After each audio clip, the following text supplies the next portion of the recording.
Bonjour à tous et merci pour cette invitation. Et c'est toujours avec plaisir que nous nous retrouvons pour partager, prier, pour intercéder, car c'est quelque chose d'important. Aujourd'hui, le titre de la méditation, Citoyen du ciel, serviteur en mission. Dans Philippiens 3, verset 20, nous lisons ceci. Notre cité à nous est dans les cieux, d'où nous attendons aussi comme sauveur le Seigneur Jésus-Christ. L'un des plus beaux désirs qu'un croyant puisse nourrir est celui de voir enfin le visage de Jésus.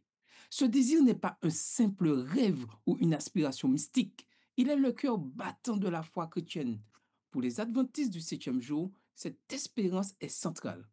Nous ne vivons pas les choses visibles, mais pour les réalités éternelles, nous attendons la bienheureuse espérance et la manifestation de la gloire de notre grand Dieu et Sauveur Jésus-Christ. Titre 2, verset 13. Mais en attendant ce grand jour, une question cruciale s'impose. Vivons-nous dès maintenant comme des citoyens du ciel? Et une autre question découle de la première. Mettons-nous nos dons, nos responsabilités et nos charges, quelles que soient dans l'Église ou dans l'Union, au service de cette espérance? Ces deux axes, le désir ardent de voir Dieu et la fidélité de la mission, sont indissociables. L'un nourrit l'autre.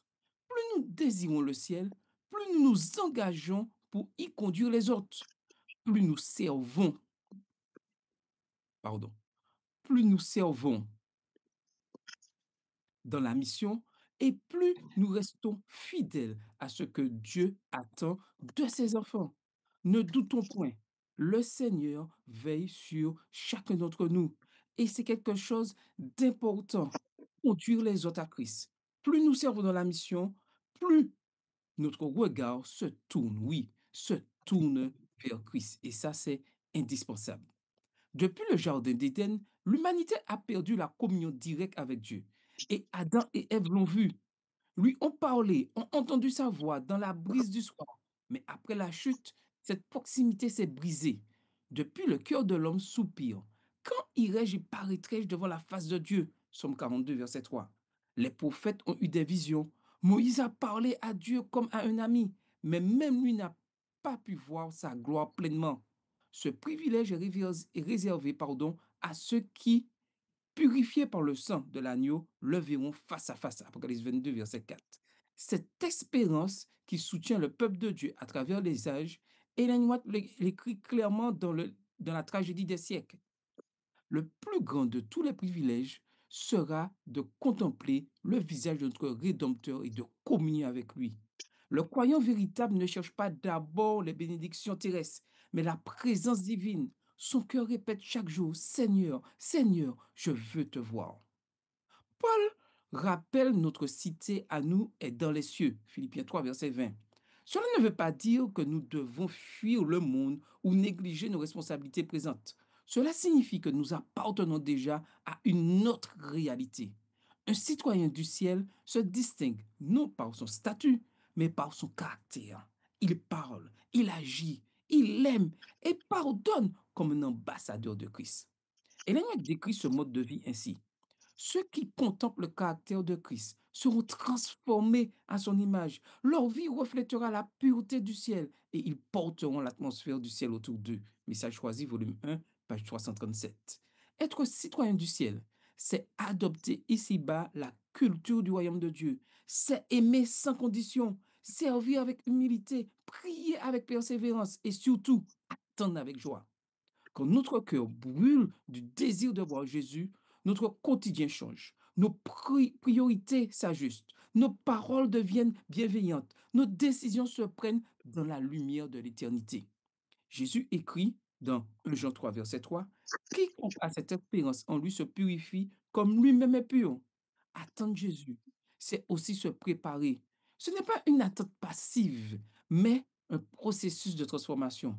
Chaque jour, le Saint-Esprit façonne et en nous, les traits du Christ. Il nous aide à abandonner le péché, à guérir des blessures intérieures, à développer la patience et la foi.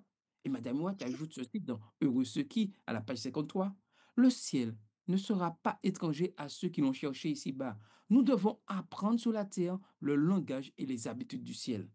Ainsi, Prier pour que Dieu fasse grandir en nous le désir de le voir, c'est prier pour qu'il transforme notre vie dès maintenant. Dans chaque génération, Dieu appelle des hommes et des femmes à collaborer avec lui dans sa mission. Dans nos unions, nos fédérations, nos églises locales, des responsables sont choisis, des équipes sont formées, des programmes sont planifiés. Mais ce qui fait la différence, ce n'est pas le titre ou la fonction, c'est le cœur du serviteur. Quand Dieu place une responsabilité entre nos mains, il ne nous confie pas seulement une tâche administrative, il nous confie des âmes. C'est pourquoi Ellen White rappelle ceci dans le ministère évangélique à la page 27. Tout poste de responsabilité dans l'Église est un appel, oui, un appel à servir. Ce n'est pas un honneur à recevoir, mais une croix à porter.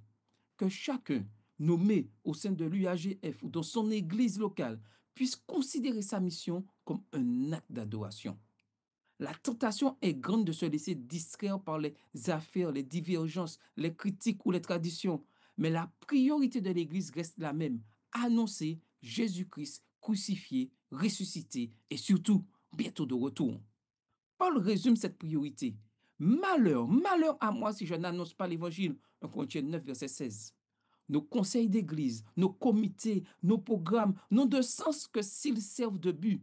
Et Madame White ajoute ceci dans le ministère de la guérison. L'Église du Christ a été établie pour la mission. Et cette mission est de sauver les pécheurs. Toute autre activité doit être subordonnée à ce but. Si nos dirigeants et nos membres, animés de même esprit, décident de faire de la mission une priorité, alors le réveil spirituel que nous prions tant de voir descendra sur nos assemblées. Dans un monde obsédé par la reconnaissance, Dieu nous appelle à servir dans la discrétion et la fidélité. Jésus lui-même a lavé les pieds de ses disciples. Il nous a montré que la grandeur se mesure à la capacité de s'abaisser. Celui qui voudra être le plus grand parmi vous sera votre serviteur. Matthieu 20, verset 26. Dans nos comités, nos assemblées ou nos églises, la véritable mesure du succès n'est pas le nombre de projets accomplis, mais le degré d'amour et d'humilité manifesté dans le service. Et Madame Watt ajoute ceci dans Testimony for the Church, volume 7, à la page 267. L'œuvre de Dieu ne peut prospérer que lorsque ceux qui la dirigent s'effacent devant la gloire de Dieu et cherchent à élever Christ, non eux-mêmes. Ainsi, que chaque responsable nommé au sein de l'union ou d'une église locale puisse dire, Seigneur, oui Seigneur, je veux que mon ministère soit un parfum pour toi.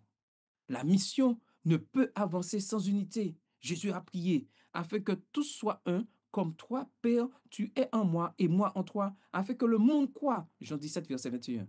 L'unité n'est pas l'uniformité, mais la synergie des différences. C'est la manifestation visible du Saint-Esprit. Quand les responsables prient ensemble, s'écoutent, se pardonnent et s'encouragent, Dieu peut accomplir des miracles. Et Madame Watt affirme dans Message choisi, volume 1, à page 121, quand l'unité régnera parmi le peuple de Dieu, l'Esprit sera répandu dans une mesure telle que le monde n'en a jamais vu. Prions donc pour que dans l'UAGF, dans chaque fédération, dans chaque église locale, les dirigeants soient unis dans un même esprit de service et d'humilité. Servir Dieu n'est pas un fardeau, c'est une joie. Luc 10, verset 17 rapporte que les 70 disciples revinrent avec joie après leur mission. Et ils avaient vu la puissance de Dieu à l'œuvre. De même, chaque fois que nous témoignons, que nous prions pour une âme, que nous visitons un malade ou que nous partageons un verset, le ciel se réjouit. Il y a de la joie dans le ciel pour un seul pécheur qui se repent. Luc 15, verset 7. Notre mission, aussi humble soit-elle, participe à cette joie céleste. L'espérance du retour de Jésus n'est pas une fuite vers l'avenir, mais une énergie pour le présent.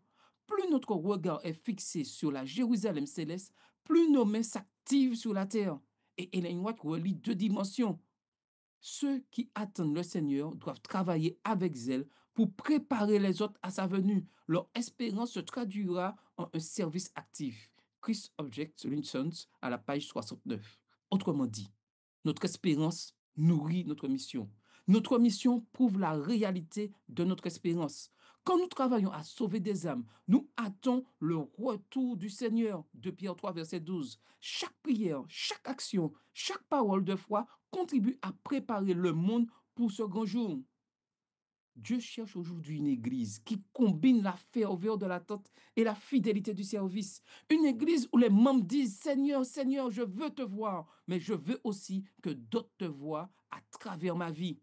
Quand le peuple de Dieu vivra ainsi, le regard vers le ciel et les mains dans la mission, le Saint-Esprit sera répandu en abondance et le cri final retentira.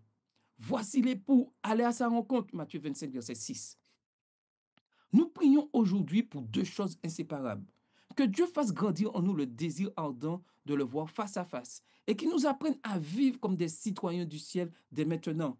Que ceux qui ont reçu une responsabilité dans l'UAGF et dans les églises locales fassent de la mission leur priorité pour la gloire de Dieu. Ces deux prières ne sont pas parallèles, elles se rejoignent, car c'est en servant fidèlement ici-bas que nous nous préparons à le voir là-haut. Et tout à l'heure, dans les salles, nous prierons pour ces deux sujets. Mais ma question en ce matin, pour chacun d'entre nous, si Jésus revenait aujourd'hui, pourrait-il dire de moi, il ou elle a vécu comme un citoyen du ciel et a servi fidèlement dans la mission que je lui avais confiée? Prions. Seigneur notre Dieu, toi qui règnes dans les cieux, mais demeure près de ceux qui t'aiment. Fais grandir en nous ce désir ardent de te voir face à face. Apprenons à vivre dès maintenant comme des citoyens de ton royaume. Purifie nos pensées, Seigneur, nos paroles, nos actions, pour qu'elles reflètent ton caractère. Nous prions aussi pour ceux que tu as appelés à servir dans une église, au sein de l'UAGF et dans chaque communauté locale. Donne-leur le cœur humble, un esprit de service et une passion pour la mission. Que chaque décision, chaque projet, chaque parole soit dirigée vers un seul but, la gloire de ton nom et le salut des âmes. Répands ton esprit sur ton peuple, afin que dans l'unité, nous accomplissions l'œuvre que tu nous as confiée. Et quand tout sera achevé, accorde-nous la joie suprême de te contempler ton visage dans ton royaume éternel. Au nom précieux de Jésus-Christ. Amen.